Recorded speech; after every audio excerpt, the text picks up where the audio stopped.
আসসালামু আলাইকুম, welcome back to my channel. আজ আমি আবারও হাজির হয়ে গেলাম মজার একটা রেসিপি নিয়ে এবং অনেক সহজ। এই রেসিপিটা সাধারণত বাচ্চাদের অনেক বেশি পছন্দ। দেখে হয়তো বুঝতে পারছেন, অনিয়ন চিকেন রিং ফ্রাই। এই চিকেন অনিয়ন ফ্রাইটার জন্য আমি এখানে একটা বড় সাইজের অনিয়ন মানে পেঁয়াজ বড় সাইজের প্রায় হাফ ইঞ্চি ফুল করে এগুলোকে একটু চাকা চাকা করে কেটে নিছি এবং এগুলো থেকে একে একে সবগুলো রিং আমি বের করে নিচ্ছি। হয়তো দেখেই বুঝতে পারছেন খুব সহজে রিংগুলো বের করা যায়। আর আমি কতটা ফুর মাঝখানে ব্যবহার করব এই জন্য একটু দেখাচ্ছি আপনাদের। মাঝখানে একটা চারপাশে একটা বড় রিং দিয়ে দিব অনিয়নের, এর মাঝখানে একটা ছোট রিং দিয়ে দেবো, আর চারপাশে যে অংশটা আছে এটার ভিতরে আমি চিকেনের পুরটা দিব। এভাবে করে আমি রিংগুলো তৈরি করে নিব। আপনাদের বোঝার সুবিধার্থে এই রিংগুলো আমি এভাবে একটু দেখাচ্ছি এবং একটু কাছ থেকে দেখাচ্ছি আমি কতটা মোটা করে এটাকে কাটছি। প্রায় হাফ ইঞ্চি ফুল করে অনিয়নটাকে আমি কেটে নিছি। আর চেষ্টা করবেন চারদিকে যাতে সমান থাকে। এবং ভিতরে ফুডটার জন্য আমি নিয়ে নিলাম হাফ কাপের মতো চিকেন কিমা।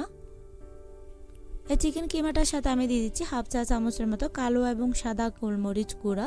এক্ষেত্রে আপনারা চাইলে যে কোনো রকম একরকম গোলমরিচ গুঁড়া সাদা বা কালো একরকম ব্যবহার করতে পারেন। সেই সাথে দিয়ে দিলাম 1 টেবিল চামচের মতো আদা রসুন পেস্ট।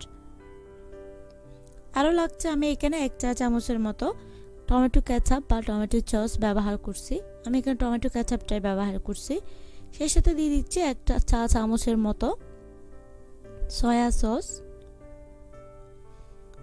যেহেতু আমি এখানে 2 রকম সস ব্যবহার করছি, এক্ষেত্রে লবণটা আপনারা চাইলে পরে দিতে পারেন বুঝে। এক্ষেত্রে আমার একটু সামান্য লবণ ব্যবহার করব, জাস্ট 1 চিমটির মতো। আর স্বাদটা বৃদ্ধির জন্য আমি একটু ধনেপাতা ব্যবহার করছি। আর একটু জাল জাল ফ্লেভার আসার জন্য হাফ চা চামচের মতো লাল মরিচ গুঁড়া আমি এখানে ব্যবহার করছি। আর এই সবগুলো উপকরণ আমি ভালো করে হাত দিয়ে মেখে একপাশে রেখে দিচ্ছি। সেই সাথে আমি একটা বাটিতে নিয়ে নিলাম একটা ডিম। এই ডিমটাতে আমি সামান্য 1 চিমটির মতো গোলমরিচ গুঁড়া ব্যবহার করব। সেই সাথে দিয়ে দিব সামান্য 1 চিমটির মতো লবণ।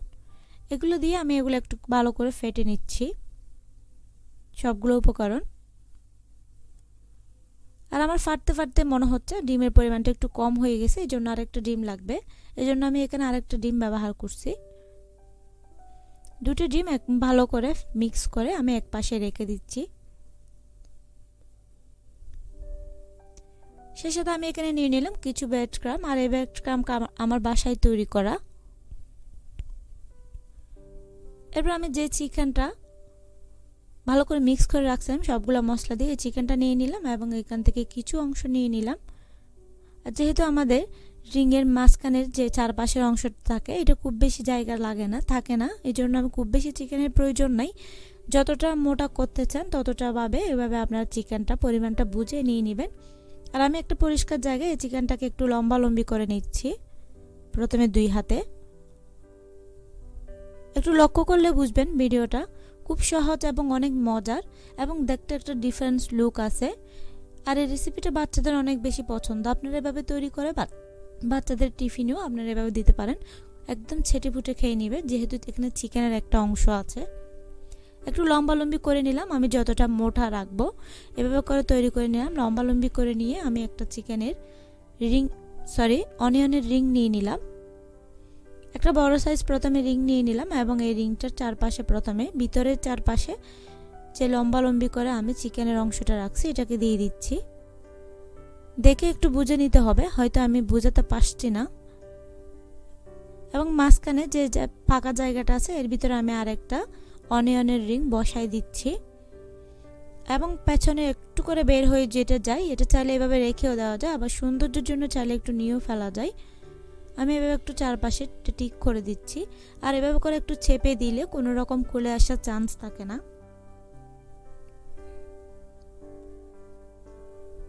আমি একটু একটু করে যেটা বাইরে হয়ে আছে এটাকে একটু নিয়ে নিচ্ছি দেখার সৌন্দর্যের জন্য। আর এভাবে করে আমি সবগুলো রিং তৈরি করে নিচ্ছি। দেখলেন তো খুব সহজ এবং অনেক মজার, দেখতেও অনেক ভালো লাগে রেসিপিটা। বোঝার সুবিধার্থে আমি আরেকটা তৈরি করে আপনাদের দেখাচ্ছি। আর সেক্ষেত্রে প্রতিবারের মতো আবারও বলছি, আমার চ্যানেলটি যারা সাবস্ক্রাইব করেন নাই প্লিজ সাবস্ক্রাইব করে নেবেন আর পাশে আসা বেলটি অবশ্যই ক্লিক করে নেবেন। আর যারা সাবস্ক্রাইব করেছেন তাদেরকে অসংখ্য অসংখ্য ধন্যবাদ।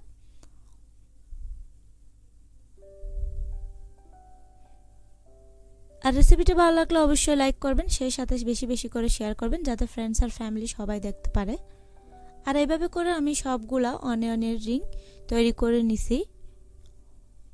সেই সাথে নিয়ে নিলাম অনিয়নের রিংগুলোর সাথে যে ডিমগুলো আমি ফেটে রাখছিলাম, এই ডিমগুলো নিয়ে নিলাম এবং একটা অনিয়নের রিং আমি এখানে ডিমের মধ্যে দিয়ে দিচ্ছি। হালকা এপিট ওপিট করে ডিমটা লাগিয়ে আমি ব্রেড ক্রামের উপর বসায় দিলাম রিংটাকে। একটু ভালো করে চেপে চেপে ব্রেড ক্রামে কোট করে নিচ্ছি। আর এভাবে চাইলে আপনারা একবার করে এটাকে ভেজে নিতে পারেন, তবে এই কোটটা আমি 2বার করব আজকে। আমি আবার নিয়ে একটু ডিমে দিয়ে দিলাম, ফেটানো ডিমে আবার ব্রেড ক্রামের উপর দিয়ে দিলাম। আর এরপর একটু চেপে চেপে ভালো করে রিংটাকে ভালো করে কোট করে নিতে হবে যাতে কোনো রকম ফাঁকা অংশ না থাকে আর খুব সহজে এভাবে রিং হয়ে যায়। এভাবে করে সবগুলো রিং আমি তৈরি করে নিচ্ছি। আর এগুলো খুব বেশি ফ্রিজে ফ্রোজেন করা যায় না, যেহেতু এগুলো পেঁয়াজ, চাইলে 2 দিনের মতো এগুলো ফ্রিজে রাখা যায়, ডিপ ফ্রিজে এভাবে করে তৈরি করে। এর থেকে বেশি রাখা যায় না, যেহেতু এখানে আমরা চারপাশে পেঁয়াজটা ব্যবহার করছি, এই জন্য এগুলো ফ্রিজে রাখলে ভালো লাগে না। আমি সবগুলো অনিয়নের রিং এভাবে কোট করে নিয়ে নিলাম। সেই সাথে একটা চুলায় দিয়ে দিলাম ফ্যানটা হালকা গরম হয়ে আসলে এতে আমি দিয়ে দিব পরিমাণ মতো 1 কাপের মতো তেল। আর এই কাজটা সম্পূর্ণ ডুবো তেলে ভাজা করলে ভালো, এই জন্য আমি ডুবো তেলে আজকে ভাজা করব। আপনারা চাইলে ডুবো তেলে নাও ভাজতে পারেন, তবে ডুবো তেলে ভাজলে ভালো, এটা পারফেক্ট একটা ক্রিস্পি ভাজা হয় এবং দেখতেও ভালো লাগে, পারফেক্ট একটা চারপাশে সুন্দর কালার আসে। আর আমি দিয়ে দিচ্ছি আমার যে রিংগুলো রাখছিলাম, এই রিংগুলো আমি তেলে দিয়ে দিলাম এবং মিডিয়াম আঁচে রেখে এগুলাকে আমি 10 মিনিটের মতো করে ভেজে নিব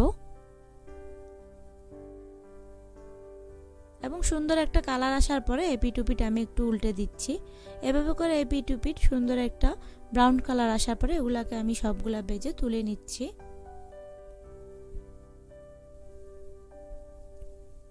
এভাবে করে সবগুলো চিকেনের অনিয়ন রিং আমি ভেজে নিয়ে নিলাম।